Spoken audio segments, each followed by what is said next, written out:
Hello, hello, and welcome to the Rock Metal Podcast. I'm your host, John Harris, and on my right-hand side is my right-hand lady, Avila. Hey, sweetie. And today on Rock Metal Podcast, we have Apotheus, and they have a new audiobook about their latest album called The Far Star Mission. And Miguel, you guys were on February of last year about that album. And I remember at the time you guys were saying we're working on an audiobook. I don't remember if it was specifically an audiobook or just a book, but I remember you guys said that you were working on that. Oh. And, well, here we are. We're chatting about it. So you said that it was going to happen, and it's happened, and now we're here. So, Miguel, welcome to the show. Hello, John. Thank you for having me. And, we promised, and we delivered, and here it is for everyone to see. Yeah.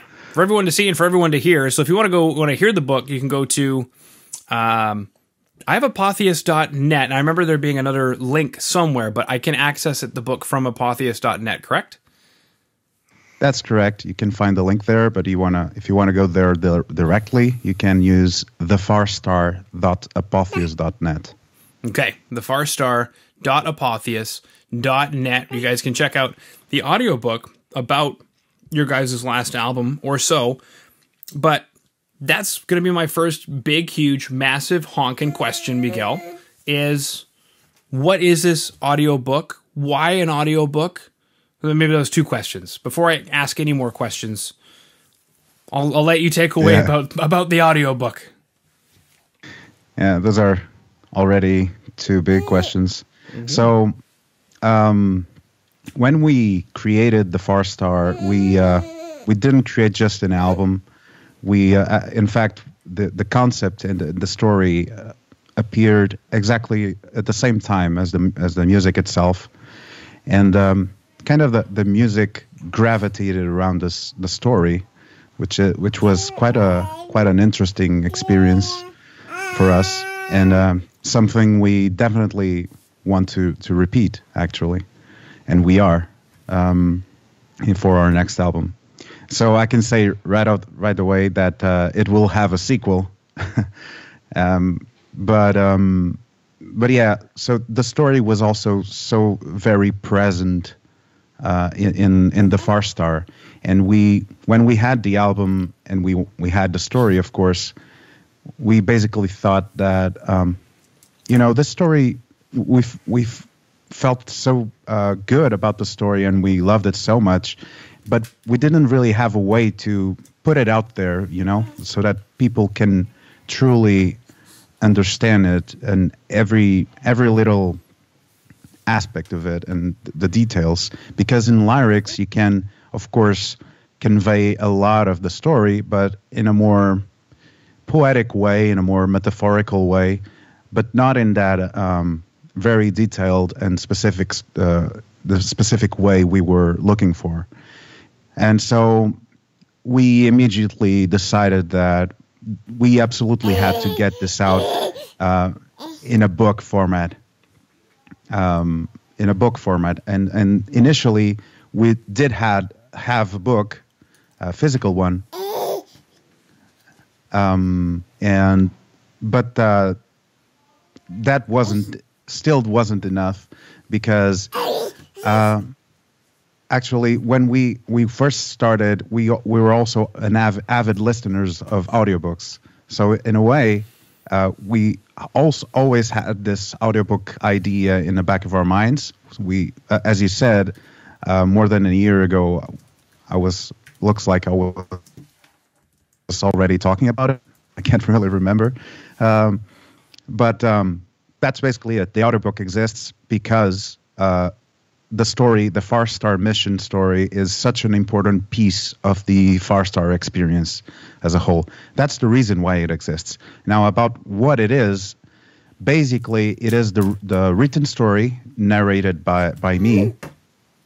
So it has 11 chapters, just like the book itself, just like the album itself. Sorry.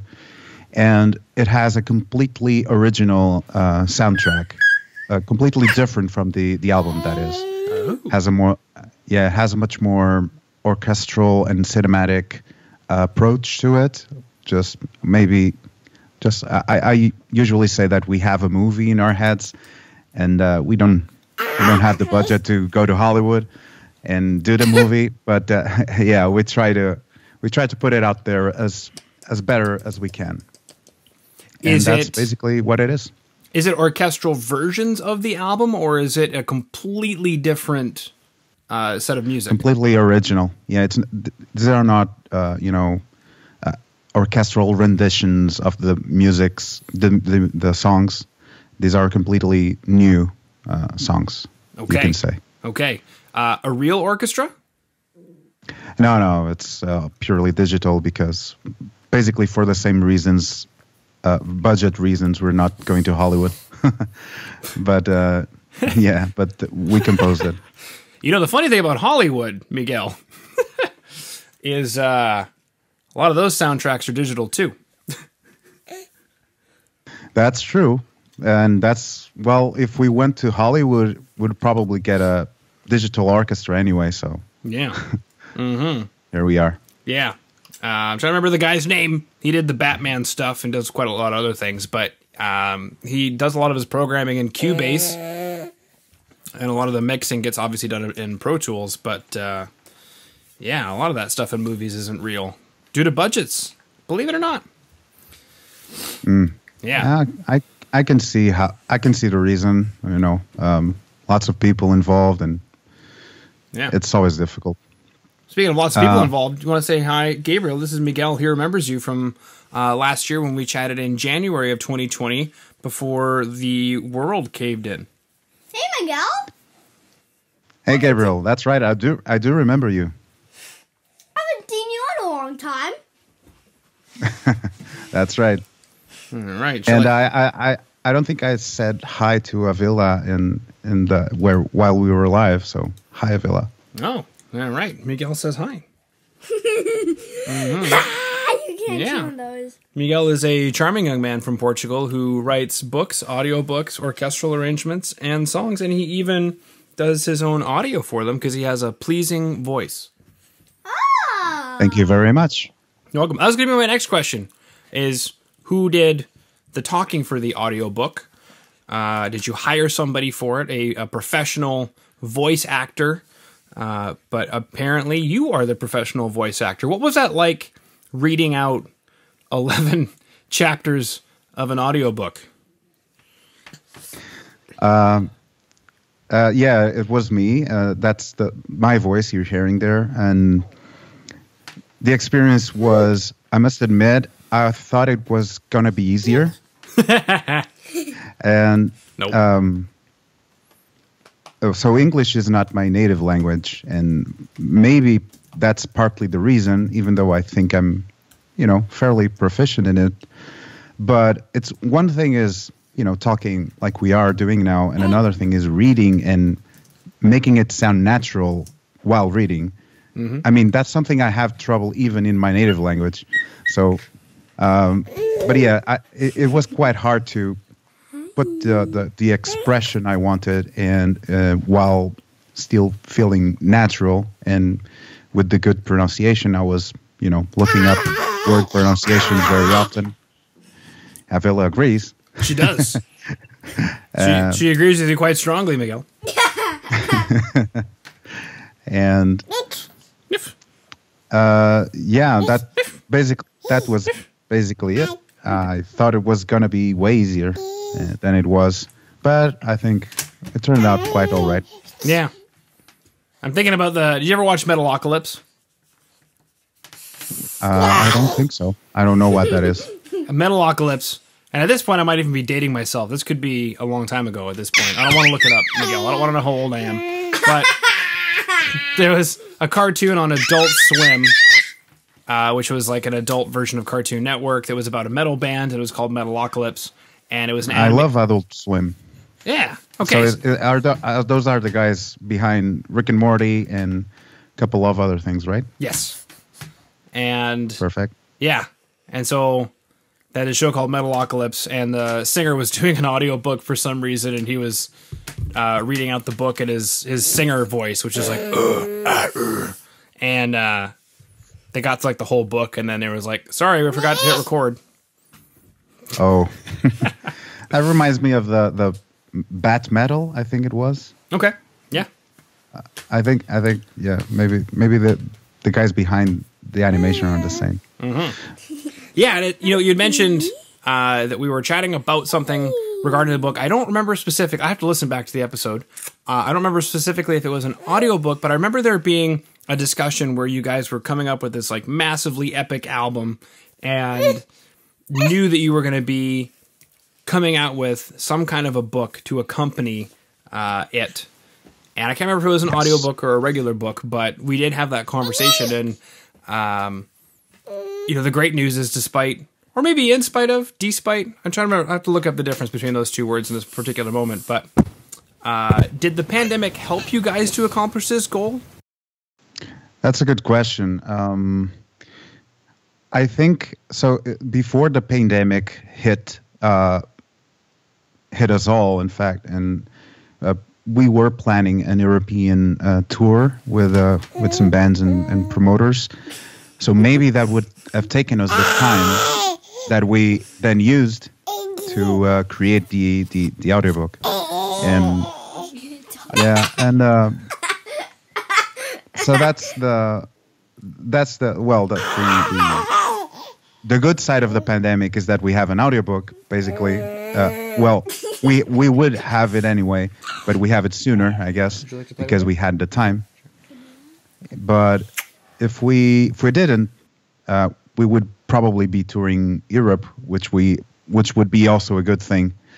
So, I mean, we're trying like every other band to keep ourselves busy. Within the last course of the year, I guess, was the book already written and you guys just had to record the audio, or did you actually simultaneously have to write it as you were recording the audio for it?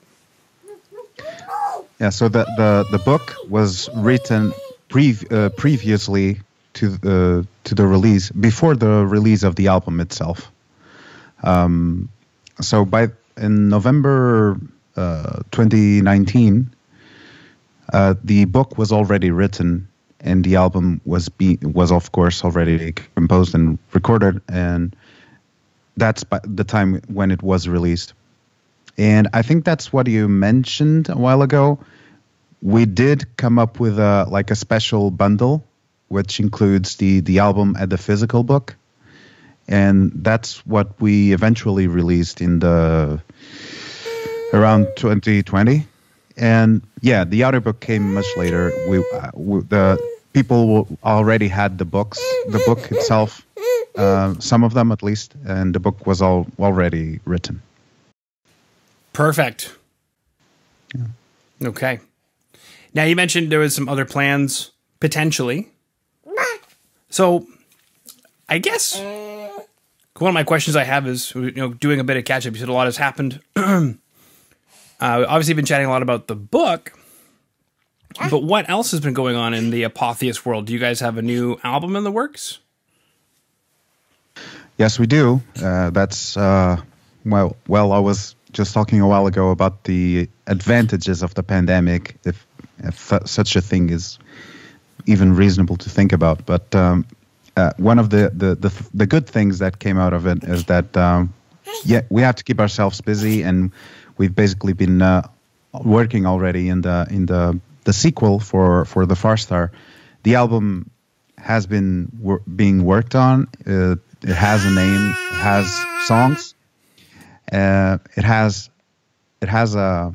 So we definitely want to keep on this world of story building and creating music around the story, and so one of the first things that we did for the next album was the story. I mean, not writing it completely in the final, absolute final sense, but at least coming up with the main events and basically the plot, summarized plot, and the main events of the story.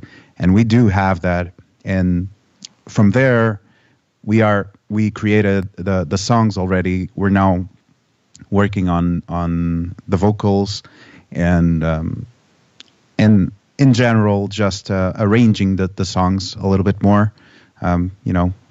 Synthesizers. It's going to be a different, quite different genre. I mean, I wouldn't say genre, but it will have a different mood from what the Far Star is. Partially because the story is also different. It also follows a different path, let's say. So I think the pieces are fitting together pretty well for now. And I'm hoping we'll have this album out by 2022. Okay.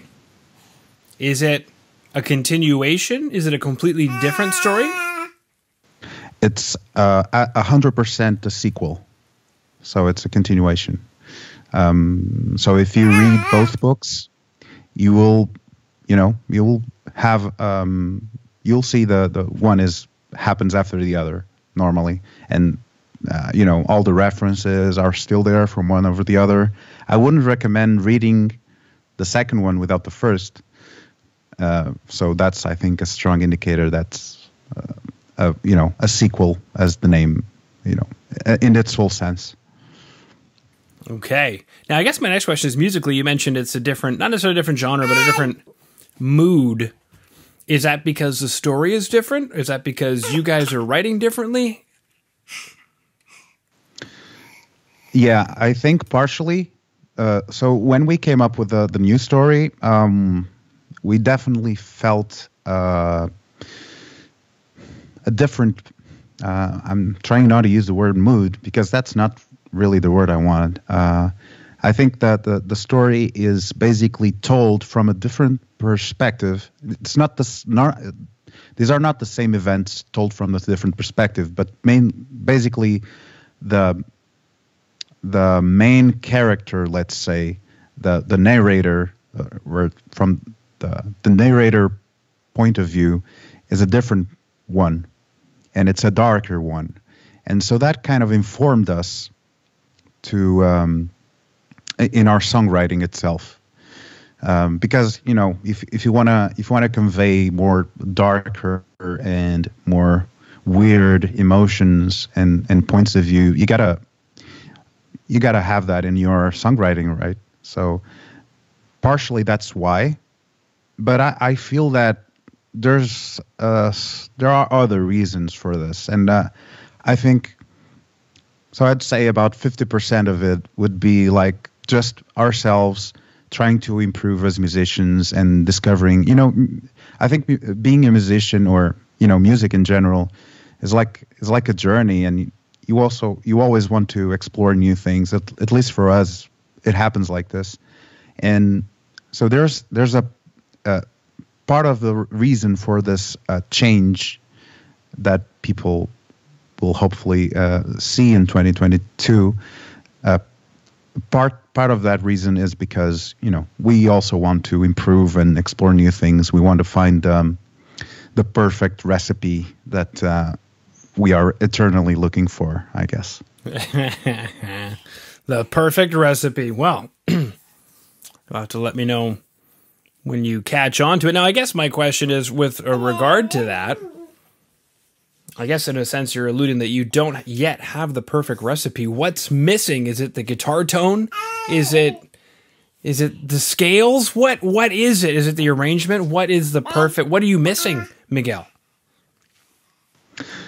It's not so much in technical aspects, even though there is certainly always things to improve, and we definitely want to improve the production and mixing and mastering and even the tones, as you mentioned. We always want to improve that because it's something that when the album is released or just before, it feels like it's the best in the world, but some things do not stand the test of time. The more you listen to it, this could be better, and in some ways there was not enough time for everything to mature, and I think that never is. You can't. I think if you strive for something like 100% perfect, you fall into this loophole of not ever releasing anything because it's never perfect. So I think it should be the how do I say this, in the a desirable amount of perfection, let's say. So that's one thing, but other than the technical aspects, I feel like we want to also improve the songwriting itself. When I say improve, it's not necessarily improving, but also exploring. And so a recipe, we're trying to find the perfect recipe. Maybe that wasn't the perfect analogy. We're trying to explore new types of cuisine. Exactly. I think it makes sense for some people. I mean, the internet is right now a swath with people who have the best chocolate chip cookies or the best meatballs. And, you know, I went to culinary school, so I imagine it's probably just a chocolate chip cookie. And I go to their website and I read the recipe, and it's just a chocolate chip cookie. But I guess you got to have your marketing in there somewhere. You know, but I mean, yeah, you can get your ratios a little bit better, a little bit tighter. Maybe learn your equipment better. Find out your oven maybe runs a couple degrees too hot or a couple degrees too cold. So you got to adjust some things. But have you guys started recording the album, or it's just demo stages? Are you guys going to a studio amidst this chaos to get things rolling with the new album? Yeah, we're still in pre-production. So we're recording things for ourselves, and we actually run a studio as well, and so we have the means to make a pretty decent pre-production. So in this stage, what we're looking for is basically we're basically looking for we're using it as a tool to help ourselves in the composition phase, and that's basically it. When this process finishes, we will most definitely go into a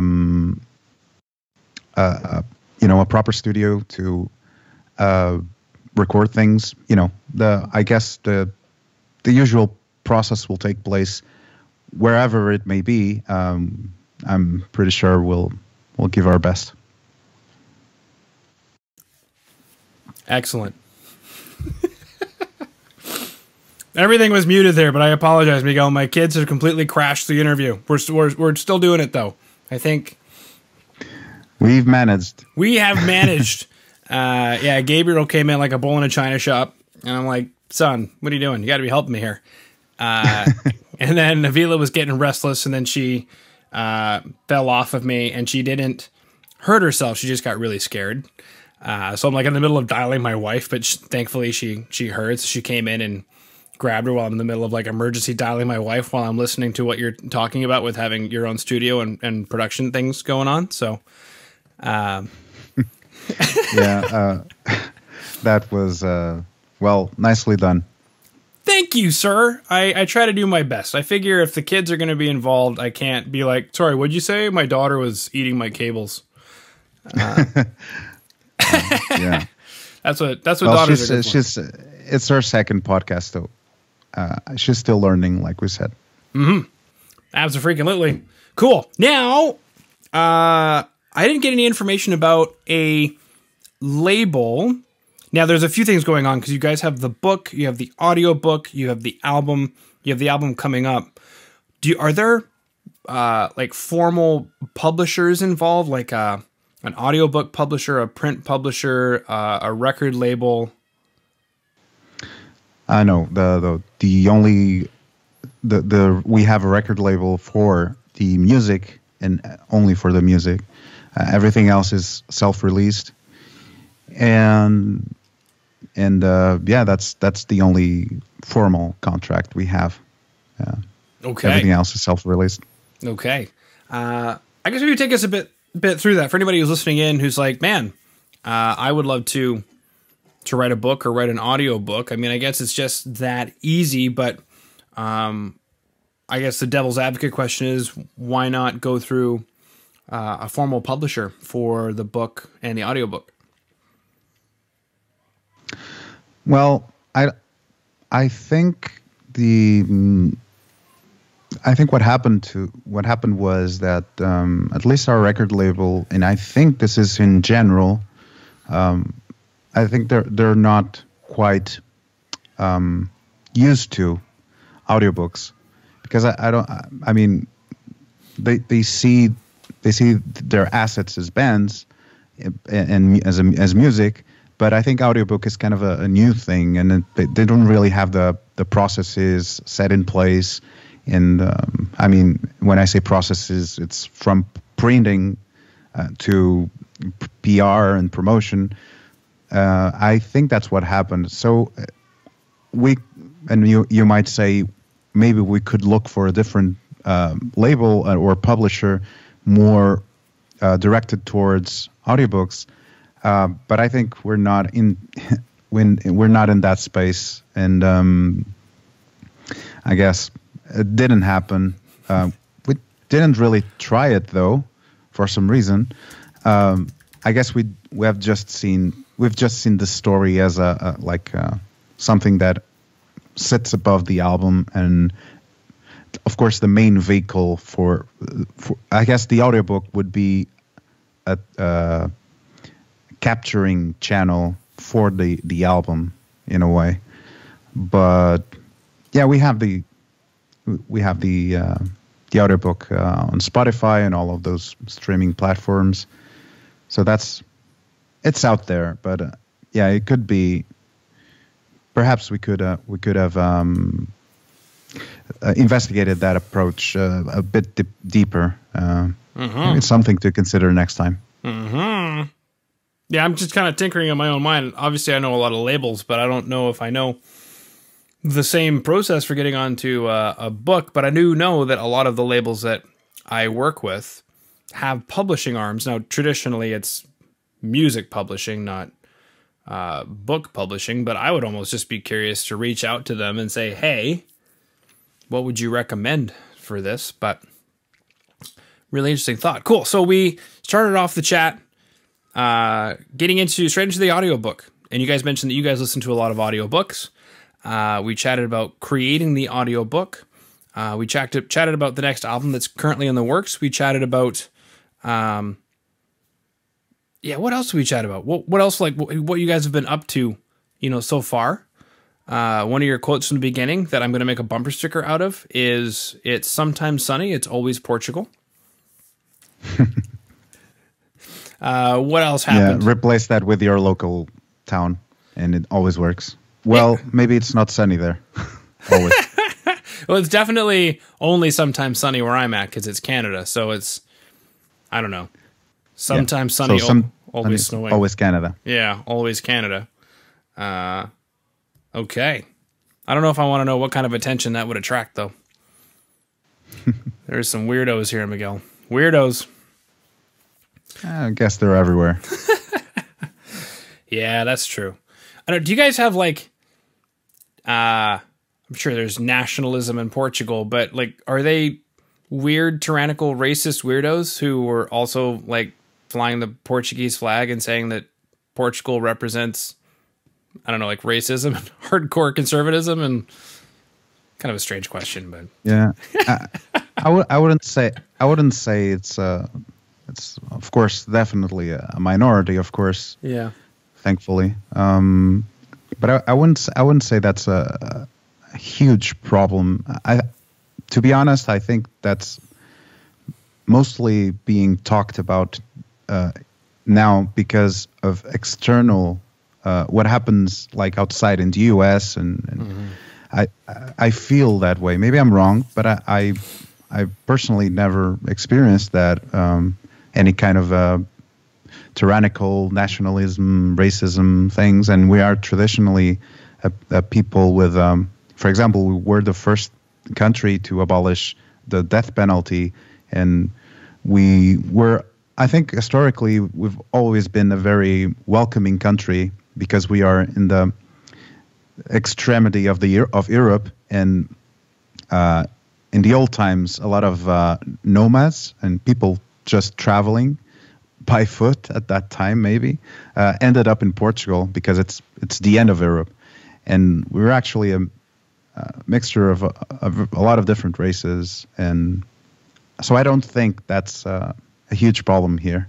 Okay. Thankfully. Yeah. But the little problem that exists, definitely I'm in favor of removing it. All right, Miguel. Well, until you guys have another record and then another audiobook and then another record and then another audiobook, I just wanted to. Sorry. Yeah, we can just do this interview yearly and schedule it on our calendars already. Yeah, some people have annual festivals. Why not? Yeah, we have an annual festival ourselves. So annual Apotheus Day. That's right, Apotheus Day. Sounds good to me. How do you say it in Portuguese? Dia de Apotheus? That was pretty close. Dia de Apotheus. Okay. All right. I think you were going for the Brazilian accent. Maybe. But, I was Spanish with a Brazilian accent. It was awful. I'm sorry. Okay. You were going for Spanish. Yeah, some words are pretty similar. Not a lot though. But I guess dia de. Yeah. Dia de. They are similar. Okay. Groovy. Dia de Apotheus. Okay. There it is, baby. All right. Well, Miguel, thank you so much for coming back onto the show and sharing the audiobook that I want to say I get told by bands all the time they're going to work on something, and then they end up being musicians and they get nothing done. But you guys, you put in the hard work, you got it done, and now you're back on the show to share your hard work. And you're here to welcome us again. So, I don't know why. I mean, not that I don't know why you're here. You're here because you're awesome. I don't know why I'm here. It's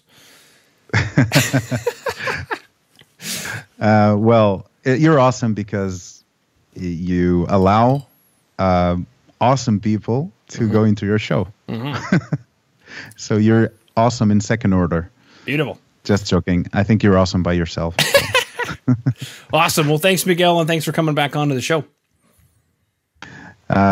My pleasure, and hope eventually we'll talk again. That's right.